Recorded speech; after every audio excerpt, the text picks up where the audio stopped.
Kate Middleton, après son erreur indigne, la BBC s'excuse auprès de la princesse. Après la polémique autour de Kate Middleton, la BBC, sous pression du public, finit par présenter ses excuses. Le retour de Kate Middleton sur le devant de la scène publique continue de rassurer le pays et de conforter l'image de la monarchie. Depuis l'annonce encourageante de sa rémission en début d'année, la femme du prince William a repris un rythme d'engagement soutenu.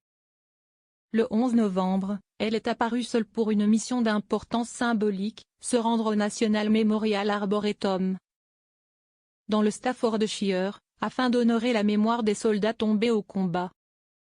La commémoration, retransmise en direct par plusieurs médias dont la BBC, a pourtant provoqué un malaise inattendu.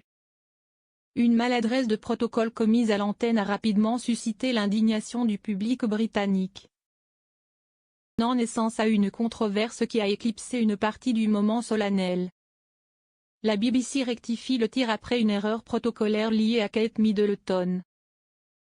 La chaîne s'est en effet attiré de nombreuses critiques pour avoir mentionné la princesse sous son nom de jeune fille. Un choix qui a rapidement fait réagir une partie du public, mais aussi des responsables politiques. Le député Jim Shannon a rappelé fermement sur X, rappel à @BBC News, veuillez informer vos présentateurs que la princesse de Galles n'est plus Kate Middleton depuis 2011. Son titre correct est Catherine, princesse de Galles.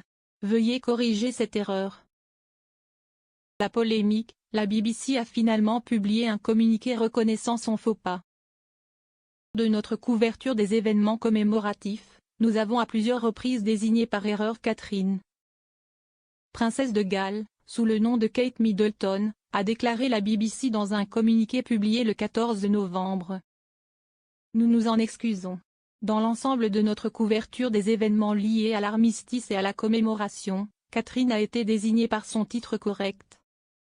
Un débat révélateur de l'image publique des femmes de la monarchie. Malgré la justesse des remarques formulées, un constat demeure. Le nom Kate Middleton reste celui sous lequel la princesse est la plus recherchée et identifiée par le grand public. Le magazine People souligne d'ailleurs que Kate Middleton reste le mot-clé le plus utilisé par les amateurs de la famille royale pour trouver des informations sur celle-ci. Le phénomène touche aussi Meghan Markle, souvent citée par son patronyme d'avant-mariage. Même si elle est duchesse de Sussex depuis 2018, ou encore la reine Camilla, régulièrement désignée simplement par son prénom. Les hommes de la famille royale n'étant jamais désignés ainsi.